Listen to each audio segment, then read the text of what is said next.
आशीर्वाद। कविता का एक भाग मैंने आपको पढ़ा दिया था, उसके प्रश्नोत्तर समझा दिए थे। आज पूरी कविता के प्रश्नोत्तर और पढ़ा देता हूँ। इस कविता में मुझे आनंद नहीं आया, नीरसता सी महसूस हुई, तो जल्दी मैं इसको निपटा देता हूँ। कवि अगला भाग है, जाने क्या रिश्ता है, जाने क्या नाता है, जितना भी उड़ेलता हूँ भर भर फिर आता है। दिल में क्या हाल क्या झरना है, मीठे पानी का सोता है। भीतर वह ऊपर तुम मुस्काता चांद जो, धरती पर रात भर मुझ पर त्यों तुम्हारा ही खिलता हुआ चेहरा। कब कहना चाहता है कि जाने क्या रिश्ता है, जितना भी उड़ेलता हूँ, अर्थात पता नहीं, मेरा अपने प्रिय से कहता कि हमारा और तुम्हारा पता नहीं कि ऐसा कौन सा रिश्ता है कि जिसके कारण मेरे हृदय में तुम्हारे प्रति अगाध प्रेम प्लावित हो गया, प्रेम परिपूरित, मेरा हृदय तुम्हारे प्रेम से परिपूरित हो गया है। और इतना परिपूरित हो गया है कि मैं जितना भी उस प्रेम को बाहर प्रकट करता हूँ, जितना भी उड़ेलता हूँ, भर भर फिर आता तो मैं फिर एकदम हृदय से और भर भर के निकलता है। और ऐसा लगता है जैसे दिल में क्या झरना है, जैसे तुम्हारे प्रेम का झरना ही फूट पड़ा, बह पड़ा हो। और मीठे पानी का सोता हुआ झरना भी कैसा लगता है, जैसे अंदर से, हृदय के अंदर से तुम्हारी प्रेम की भावनाओं का, मधुर भावनाओं का, मिठास का स्रोता ही फूट पड़ा हो। स्रोता वह है जो नीचे से फूटता है, झरना जो ऊपर से गिरता है, वो झरना है। और मुस्काता चांद जो, धरती पर रात भर मुझ पर त्यों तुम्हारा ही खिलता हुआ चेहरा है। कवि कहना चाहता है, यहाँ पर रूपक अलंकार है कि जिस प्रकार भीतर वह ऊपर तुम, भीतर तो वह तुम्हारी मिठास का होता है और ऊपर तुम ऐसे दिखाई देती हो। मुस्काता चांद जो, धरती पर, जिस प्रकार धरती पर चांद रात भर मुस्कुराता है, ठीक ऐसे ही ऊपर से तुम मुझे मुस्कुराती हुई दिखाई देती हो। इसके प्रश्नों को हम देख लेते हैं कि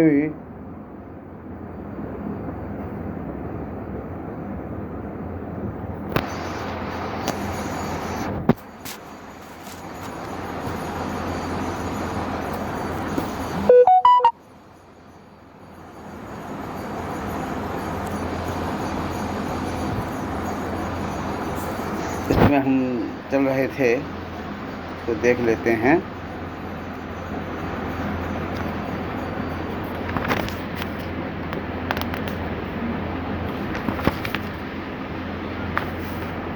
जाने क्या रिश्ता है, तुम कभी इसके प्रश्न देख लेते हैं। तुम्हारा सर्वनाम किसके लिए प्रयुक्त हुआ है, तो आप ऐसा क्यों मानते हैं? तुम और तुम्हारा सर्वनाम अपनी प्रेयसी के लिए कवि ने प्रयुक्त किया है, क्योंकि तुम और तुम्हारा का शब्द का प्रयोग अपने से सम्मानित व्यक्ति के लिए प्रायः नहीं किया जाता है।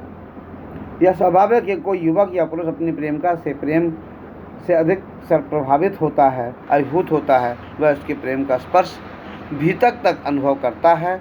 भारतीय परंपराओं में अपनी प्रेयसी या पत्नी के मुख को ही मुस्कुराता चांद की उपमा दी जाती है। इसीलिए इससे स्पष्ट होता है कि तुम या तुम्हारा किया। अगला है प्रश्न कि उस अनजान रिश्ते पर टिप्पणी कर बताई कि उसका कवि पर क्या प्रभाव पड़ा है। वो अनजान रिश्ता अथाह प्रेम है, जिसके कारण कवि हमेशा उस प्रेम से परिपूर्ण रहता है। इसीलिए उसके हृदय से झरना बह पड़ता है प्रेम का, और वह जितना ही बाहर प्रकट करता है, निकालता है अपने प्रेम को, अर्थात बाहर प्रकट करता है प्रेम, और जैसे स्रोता सा फूट पड़ा हो वैसे ही प्रकट हो जाता है। तो इस अनजान रिश्ते का स्पष्ट है कि कवि पर उसके प्रेम का अत्यधिक प्रभाव पड़ा है। आशय स्पष्ट कीजिए, दिल में क्या झरना है, मीठे पानी का सोता है। तो कवि अपने हृदय में उमड़े प्रेम को झरने के माध्यम से प्रकट करता है और एक सोता के माध्यम से प्रकट करता है। और वह अपनी प्रेयसी से अत्यधिक प्रेम करता है, और वह जितना ही उड़ेलता प्रेम को बाहर प्रकट करता है, उतना ही अंदर से और भर भर के उमड़ पड़ता है। तो इस प्रकार दिल में क्या झरना है, ऐसा लगता है जैसे उसके दिल में, उसके हृदय में एक झरना प्रेम का झरने लगा हो और अंदर से प्रेम का सोता फूट पड़ा हो, अर्थात वह प्रेम की तल्लीनता में या प्रेम का अत्यधिक अनुभव कर रहा है। काव्यांश के आधार पर कवि की मनस्थिति का वर्णन कीजिए। तो कवि काव्यांश के आधार पर ये कहा जा सकता है कि कवि की मनस्थिति अत्यधिक प्रेममय हो गई है। वह आनंद से सराबोर हो गया है, अपनी प्रेयसी के प्रेम के आनंद से सराबोर हो गया है। उसके हृदय में झरना फूट पड़ा, झरना बहने लगा है और वह अपनी प्रेयसी को ठीक उसी प्रकार देखता है जैसे रात भर उस मुस्कुराते हुए अपने प्रेयसी के मुख को वैसे ही मानता है जैसे रात भर चंद्रमा पृथ्वी पर मुस्कुराता हुआ दिखाई देता है। कभी अपने संबोध के साथ रिश्ते को कोई नाम देने में असमर्थ क्यों है? क्योंकि ऐसा माना अपनी भारतीय परंपरा में जब तक एक समाज के द्वारा स्वीकार्य संबंध नहीं हो जाता है तब तक उसे कोई संबोधन या संबंध नहीं दिया जा सकता। इसलिए कभी अपनी उस प्रेयसी से संबंध या कोई रिश्ते को नाम नहीं दे रहा है। उड़ेलता और भर भर फिर आता है का अर्थ स्पष्ट करते बताइए कि कवि की इस विचित्र स्थिति का कारण क्या है? तो उड़ेलना, भर भर फिर आना अर्थात जैसे ही वह प्रेम के आनंद से इतना अभिभूत हो चुका है, सराबोर हो चुका है कि उसके हृदय का प्रेम ऊपर तक उमड़ उमड़ कर आ रहा है और उसके हृदय से वह मन अनुभव करता है कि शायद मेरे हृदय में झरना उत्पन्न हो गया है। ऐसा लगता है कि प्रेम का मिठास का सोता फूट पड़ा है। तो इस तरह से कवि की मनस्थिति प्रेममय से परिपूर्ण हो गई। झरना एवं मीठे पानी का सोता का प्रतीकार्थ बताइए और स्पष्ट कीजिए कि इन दोनों की स्थिति कहाँ है। तो झरना प्रेम का प्रतीक है और मीठे पानी का सोता भी प्रेम का ही प्रतीक है। इन दोनों का स्थान भी कवि का हृदय है। कवि का तुम कौन है और वह किस प्रकार कवि को आनंदित कर रहा है? कवि का तुम उसकी प्रेयसी है और वह उसके हर कार्यों में समर्थन देकर, जिसे वह कहता है कि तुमको प्रिय है, मेरा हर चीज़ तुमको प्रिय है, तो उसके हर कार्य को वो समर्थन देती है। उसको भूल जाने, यहाँ तक कि उसके द्वारा याचित किया गया कि मैं तुमको भूल जाऊँ, उसको भी वह स्वीकार करती है, उसी में वह आनंदित रहती है। इस प्रकार वह हर परिस्थिति में उसे आनंदित करता है। ठीक है, इसके शिल्प सौंदर्य पर थोड़ा सा विचार कर लेते हैं। तो इस पद्यांश का काव्य सौंदर्य स्पष्ट कीजिए। तो कवि का प्रिय अज्ञात है, वह कौन है कुछ स्पष्ट नहीं है, परंतु वह अत्यधिक प्रेरक है, व्यक्तित्व का निर्माता है। संबोधन शैली और आत्मानुभूति के कारण यह पद्यांश बहुत ही उत्कृष्ट हो गया है। भाषा सरल सहज है और लय छंद गति यति से के बंधनों से मुक्त है। प्रश्न और संदेह अलंकार है। जाने क्या रिश्ता है, जाने क्या नाता है, इन पंक्तियों से स्पष्ट होता है कि ये प्रश्न अलंकार है। यहाँ पर दिल में क्या झरना है, मीठे पानी का सोता, ये सब प्रश्न अलंकार के उदाहरणों के रूप में स्पष्ट हो रहे हैं। झरना और मीठे पानी का सोता यह स्नेह के उपमान है, रूपकातिशयोक्ति अलंकार। और मुस्काता चांद जो धरती पर रात भर मुझ पर त्यों तुम्हारा ही खिलता हुआ चेहरा है, तो ज्यों आ गया और त्यों आ गया, ये उत्प्रेक्षा अलंकार के प्रतीक चिन्ह हैं। तो इन दोनों पंक्तियों में उत्प्रेक्षा अलंकार का प्रयोग है। तो इस तरह से इसका काव्य सौंदर्य हो गया।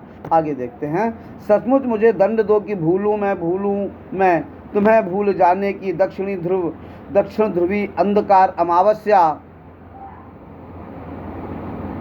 दक्षिणी ध्रुवी अंधकार अमावस्या, शरीर पर चेहरे पर अंतर में पालूं मैं, झेलूं मैं, उसी में नहालूं मैं, इसलिए कि तुमसे ही परिवेष्टित आच्छादित रहने का रमणीय यह उजेला अब सहा नहीं जाता है, नहीं सहा जाता है। यहाँ पर जब किसी बात को दृढ़ता के साथ कहना होता है तो उस बात को दोहराया जाता है।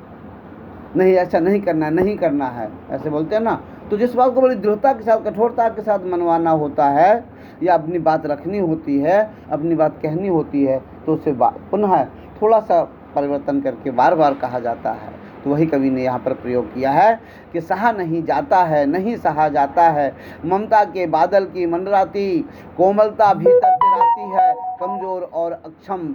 अब यहाँ पर ये ग्रामीण शब्द का प्रयोग है, पिराना। कोमलता कमजोर और अक्षम अब हो गई है आत्मा, यह छटपटाती छाती को भवितव्यता डराती है, बहलाती सहलाती आत्मीयता बर्दाश्त नहीं होती है। अर्थात क्या कहना चाहता है कवि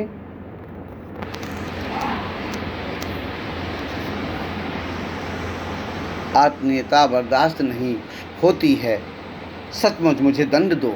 तो कवि कहना चाहता, अब प्रेम के जहाँ उसके झरना फूट पड़ा है, जहाँ उसका सोता फूट पड़ा है, वहीं वो सोचता है कि इतना प्रेम प्राप्त हो गया है कि उसका उजाला अब सहा नहीं जा रहा, अत्यधिक प्रेम हो गया, मैं उसके अधीन होता चला जा रहा हूँ। तो कभी उन्मुक्त भी होना चाहता है, इसलिए कि परिवेष्टित यहाँ है, सचमुच मुझे दंड दो कि भूलूँ मैं। कभी कहता है कि मुझे तुम दंड दे दो। वो दंड क्या है कि मैं तुमको भूल जाऊँ, अर्थात अपने वियोग का मुझे दंड दे दो। और वो भी कैसा कि दक्षिण ध्रुवी अंधकार अमावस्या, रूपक अलंकार है कि दक्षिण ध्रुव में रूपी अंधकार की अमावस्या, दक्षिण ध्रुवी अंधकार की अमावस्या के समान मुझे घनघोर अंधेरा दे दो। शरीर पर भी वही आ जाए, मेरे चेहरे पर वही अंधकार समा जाए, मैं अंतर में उस अंधकार को प्राप्त कर लूँ और मैं झेलूँ, उस अंधकार की गहनता को भी झेलता रहूँ, उसी में नहा लूँ, उसी अंधकार में निमग्न हो जाऊँ।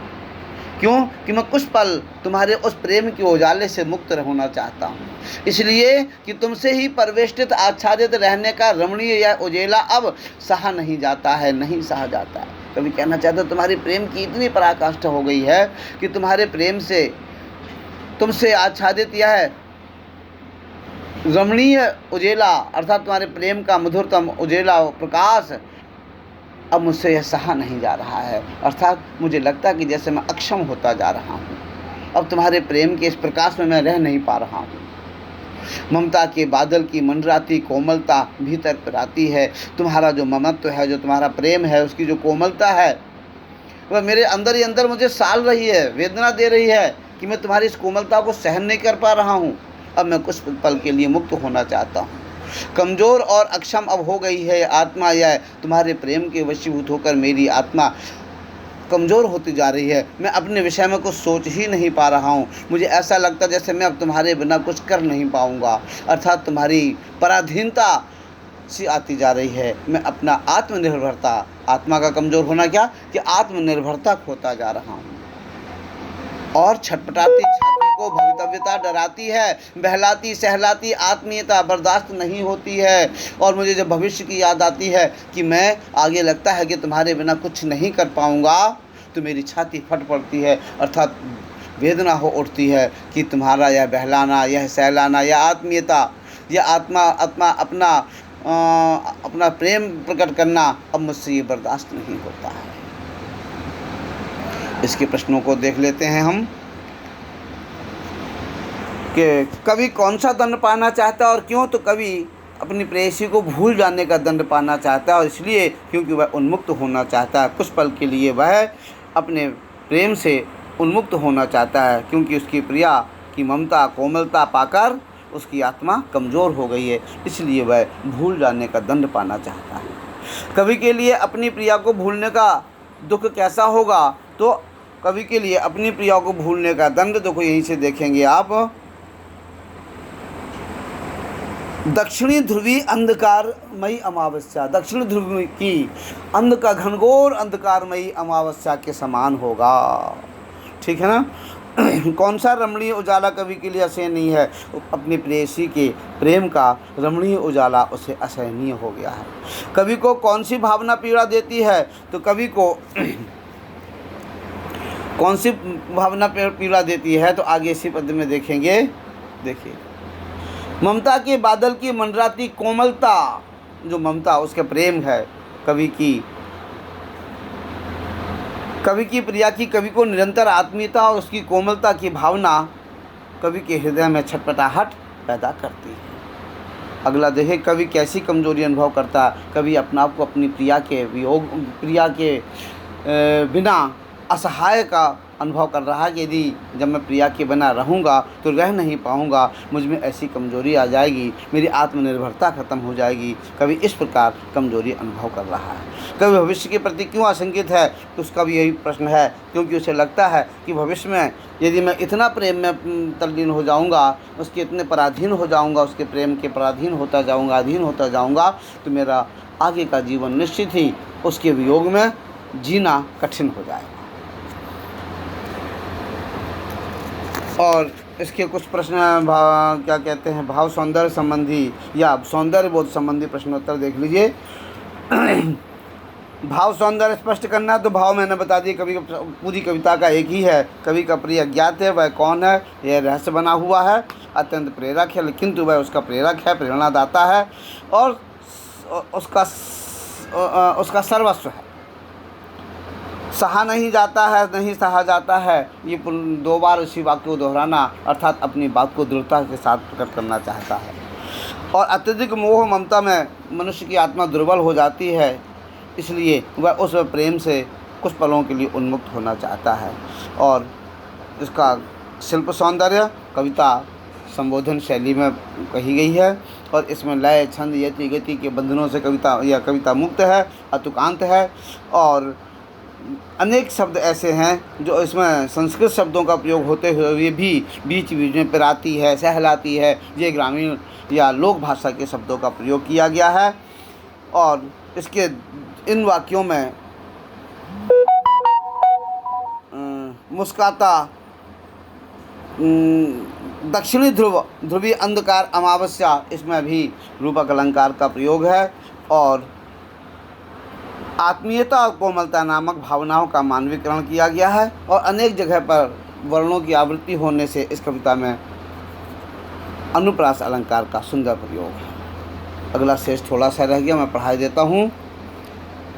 सचमुच मुझे दंड दो कि हो जाऊं पाताली अंधेरे की गुहाओं में, विवरों में, यहाँ हो जाऊं की जगह मुझे लगता है खो जाऊं होना चाहिए। सचमुच मुझे दंड दो कि खो जाऊं पाताली अंधेरे की गुहाओं में, विवरों में, धुएं के बादलों में, बिल्कुल मैं लापता, हाँ चला ठीक है, लापता हो जाऊं। तो कभी क्या कहना चाहता है कि मुझे इस बिल्कुल वास्तव में ऐसा दंड दो कि मैं उस पाताली अंधेरी गुफाओं में, विस्मृति की पाताली अंधेरी गुफाओं में और धुएं के बादलों में बिल्कुल लापता हो जाऊं, मेरा कहीं नामो निशान भी ना रह जाए। और ऐसा लापता हो जाऊं, लेकिन लापता होने में भी तो तुम्हारा ही सहारा है, वहाँ भी तुम ही हो। कि मैं किससे लापता हो रहा हूँ, तुमसे लापता हो रहा हूँ, तो वहाँ भी तुम्हारा ही सहारा है। सब भी तुम्हारे ही कारण के कार्यों का घेरा है, सब में भूल जाने में भी, प्रेम करने में भी तुम ही कार्य हो, तुम ही कारण हो। और कार्यों का वैभव और तुम्हारे ही उन कार्यों का, प्रेम का ही वैभव वहाँ दिखाई देगा।